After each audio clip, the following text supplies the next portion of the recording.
that 99 World Cup, I think I always feel کہ اس وقت اگر شاید یہ allegations اور یہ ماحول نہیں ہوتا تو شاید ہم وہ ورلڈ کپ جیت جاتے because we had a very very good team at that time. We had a very experienced captain in Wasim, and there was no way we should not have won that World Cup.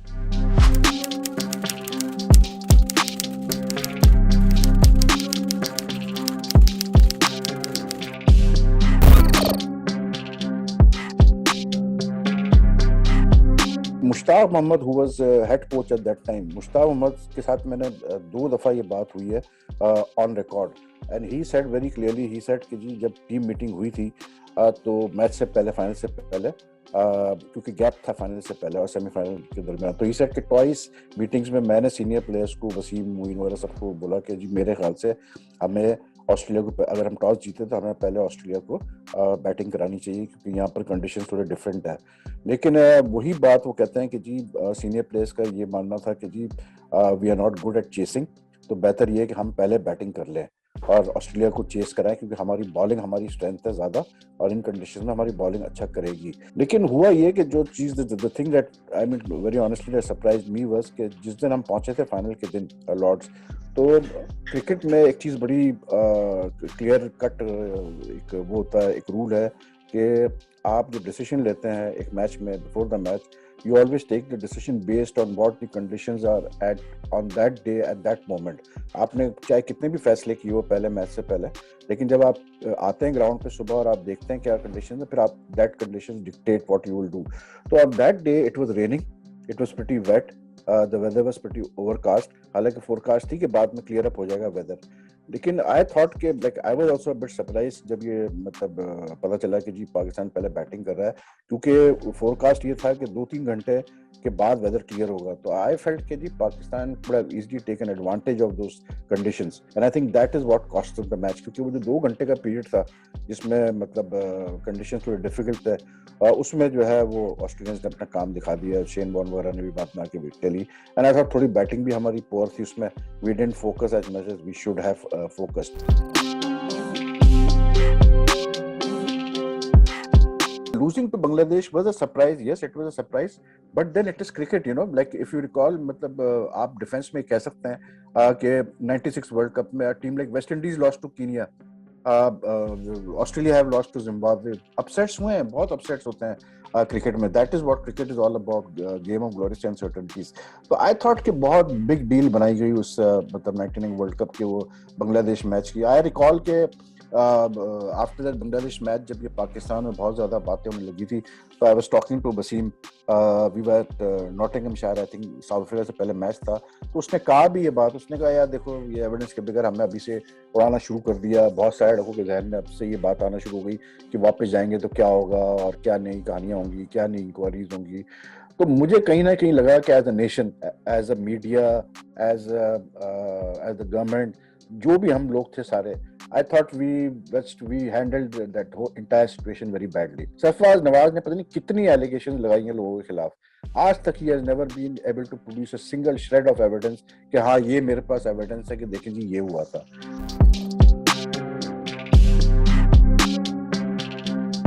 یہ جو justice Qayyum کی inquiry start ہوئی تھی نا, یہ this was like it started under pressure. صاحب سیدھی بات ہے کہ اس وقت میں نے جیسے کہا نا انوائرمنٹ اتنا تھا, اتنے ایلیگیشنز اور کاؤنٹر ایلیگیشن چل رہے تھے کہ وہ پریشر میں آ کے کرکٹ بورڈ نے, گورنمنٹ نے مل کے کہا جی جسٹس قیوم انکوائری کریں گے.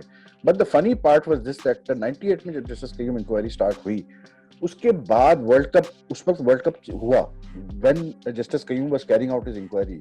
اب آپ یہ دیکھیں مطلب کتنی مطلب آئی تھنک اٹ واز ایک ستم ظرفی تھی ہماری کرکٹ کے ساتھ, ایون پلیئرس کے ساتھ. میں کہوں گا کہ ایک تو جسٹس قیوم کی انکوائری چل ہی رہی ہے, اب ورلڈ کپ سے آپ واپس آتے ہیں تو آپ ایک اور انکوائری سٹارٹ کرتے ہیں جسٹس بھنڈاری والی, پھر ایک انکوائری آپ احتساب کمیشن کہتا ہے کہ جی ہم کریں گے انکوائری. 99 میں before the justice Qayyum inquiry report came out, we were in India, اور انڈیا میں ہم ٹیسٹ میچز کھیلنے گئے تھے ایشین ٹیسٹ چیمپئن شپ کے, اور پلس ایک بائی لیٹرل ٹیسٹ تھا if I'm not mistaken, اور ون ڈے سیریز وغیرہ بھی تھی. It was very important tour. Javed میاں اس کے کوچ تھے اس ٹیم کے. اب آپ سوچیں کہ اس ٹور کے دوران ہم کلکتہ میں ٹیسٹ میچ کھیلنے والے ہیں. پہلا ٹیسٹ سیکنڈ ٹیسٹ تھا یا تھرڈ ٹیسٹ تھا کلکتہ میں. I was there. I remember کہ ٹیسٹ میچ شروع ہونے والا ہے اور جسٹس قیوم کے سامنے جو جاوید بھائی نے جا کے اپنا اسٹیٹمنٹ ریکارڈ کروایا تھا, وہ پورا اسٹیٹمنٹ لیک آؤٹ ہو گیا میڈیا کے اندر. اب آپ سوچیں کہ وہاں ٹیم موجود ہے, جاوید میانداد اس ٹیم کے ہیڈ کوچ ہے, اور وہ اسٹیٹمنٹ میڈیا میں آ چکا ہے, ٹھیک ہے, اور اس میں جو جاوید بھائی نے وہاں بولا تھا تو he had said some very harsh things about some of the players. تو آپ سوچیں کہ کیا سچویشن تھی اس مطلب ڈریسنگ روم اس وقت کہ وہ inquiry leak out, statement leak out, اور جاوید بھائی اسی ٹیم کے ہیڈ کوچ. کمال یہ تھا کہ اس سچویشن کے باوجود بھی won the test match. Justice Qayyum کی جو رپورٹ اٹ سیلف تھی, کچھ بھی نہیں نکلا اس میں یار. مطلب ایک سلیم ملک کو آپ نے لائف بین لگا دیا اٹھا کے, وہ بھی مجھے لگتا ہے ایک اسکیپ گوٹ تھا. باقی مطلب کسی کو آپ نے وارننگ دے کے چھوڑ دیا, کسی کو آپ نے فائن کر کے چھوڑ دیا. تو بھائی پھر مقصد کیا تھا پھر وہ 2 سال کی انکوائری کرنے کا؟ کیونکہ بس اسٹیٹمنٹ سے اس نے یہ کہا, اس نے یہ کہا, فلاں نے دھمکانی کا, 1-2 آڈیو کالز تھی, اس ٹائپ کی چیزیں تھی.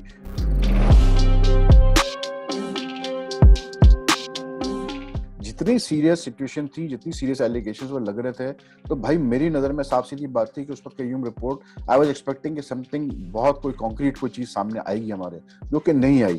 تو اس کا نتیجہ یہ نکلا وچ آئی فیل کہ بعد میں ہم نے دیکھا اس کے انسٹنسز, اس کا نتیجہ یہ نکلا کہ you know somewhere along the line جو اس کے بعد پلیئرز آئے ان کے ذہن میں یہ بات بیٹھ گئی کہ یار ٹھیک ہے چلتا ہے یہاں پر, کوئی مسئلہ نہیں. And they were willing to you know gamble, take a risk. اور some of them ended up ہمارے سامنے کہ انسیڈنٹس آئے کہ جہاں مطلب ڈسپلن توڑا گیا, اسپاٹ فکسنگ کے چکروں میں لوگ مطلب بین ہوئے. تو اس کا بالکل افیکٹ پڑا پاکستان کرکٹ پہ. اور جو اس میں سب سے حیرانگی کی بات ہے نا وہ یہ ہے کہ اف یو ریکال 94 میں یہ اسٹارٹ ہوا سلسلہ. کیسے اسٹارٹ ہوا؟ یہ پلیئرز نے ایک دوسرے پر ایلیگیشن لگانا شروع کیے. راشد نے, لطیف نے, باسط علی نے ایلیگیشن لگایا سلیم ملک کے اوپر, پھر عامر سہیل نے وسیم کے اوپر, اس طرح چلتا رہا سلسلہ. لیکن کمال چیز یہ تھی, کمال چیز جو آج میں بیٹھ کے سوچتا ہوں تو مجھے ہنسی بھی آتی ہے کہ آپ اتنے ایک دوسرے کے اوپر سیریس ایلیگیشن لگا رہے ہو کہ جی یہ انوالوڈ ہے فکسنگ میں, اس نے یہ کیا, اس نے وہ کیا, اور ساتھ کھیلے بھی جا رہے ہو آپ. 94 آنورڈ سے لے کے 99 تک, جب 2003 تک یہ سب ساتھ کھیلیں. مطلب ملک تو بین ہوا, چلو ٹھیک ہے, لائف بین اس کو لگا 2000 میں, لیکن اس کے علاوہ تو سب وہی پلیئرس ہیں. وہی مطلب وسیم تھا, وہی وقار تھا, وہی عاقب جاوید تھا, وہی راشد تھا, وہی باسط تھا, وہی سعید انور تھا. یہ سب ساتھ کھیلتے رہے. اتنے سیریس ایلیگیشنز آپ ایک دوسرے کے اوپر لگا رہے ہو اور ساتھ بھی کھیلے جا رہے ہو, تو it made no sense to me, you know. And I think that just signifies کہ ہم نے اس چیز کو, ایک سیریس مسئلے کو ہم نے we turned it into a circus.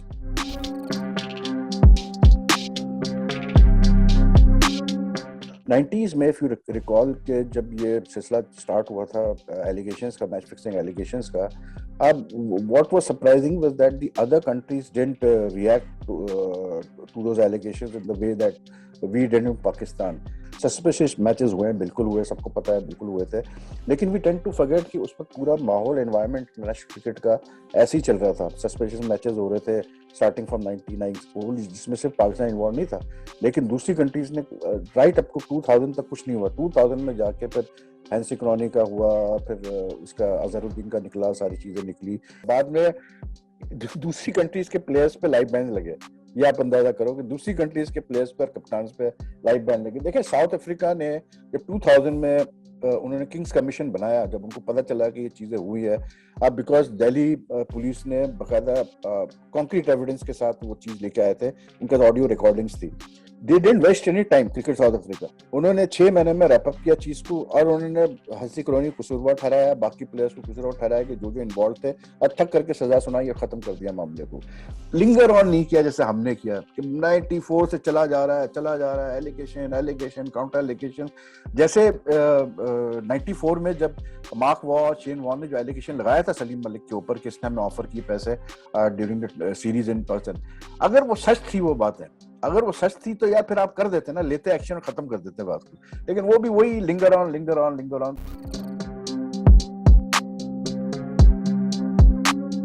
جو 99 کا ورلڈ کپ تھا نا, اس سے پہلے پاکستان کی پرفارمنسز بہت اچھی رہی تھی, especially in white ball cricket and also in what you call it red ball. White ball میں پاکستان 99 ورلڈ کپ سے پہلے 97 میں آسٹریلیا میں پہلی دفعہ کارٹن سیریز جیت کے آیا تھا, جس میں ویسٹ انڈیز آسٹریلیا تھی. اس کے بعد پھر انڈیا میں ایک ون ڈے ٹورنامنٹ جیت کے آیا جس میں سری لنکا انڈیا وغیرہ تھے. تو Pakistan was at that time in top form and I don't think کہ میرے ایکسپیرینس میں پاکستان کے پاس کبھی اتنا ٹیلنٹڈ بنچ آف پلیئرز رہا ہے لائک اٹ واز ان 99 کیونکہ وسیم کپتان تھا. فاسٹ بالنگ میں آپ دیکھیں تو وقار کا آپشن تھا ہمارے پاس, شعیب اختر کا آپشن تھا, اظہر محمود کا آپشن تھا, رزاق کا آپشن تھا. We had some great all rounders in Shahid Afridi, Razzaq, Azhar. Batting ہماری بہت اسٹرانگ تھی, انزی تھا, یوسف تھا, سعید انور تھا, اجاز احمد تھا. So like it was a top team and the way they played at the earlier stages of the match, Super 6 میں آ کے ایک دو میچ ہی ہارے کلوز, لیکن like they looked at top side.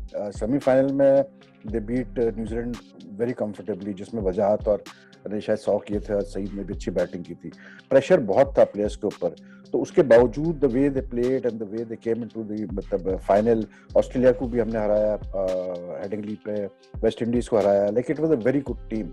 So in that sense I don't think that Pakistan after that has ever fielded such a strong side in any World Cup. مطلب اگر آپ team wise دیکھیں تو 99 کی team جو تھی وہ شاید 92 کی ٹیم سے بھی بہت زیادہ اسٹرانگ تھی.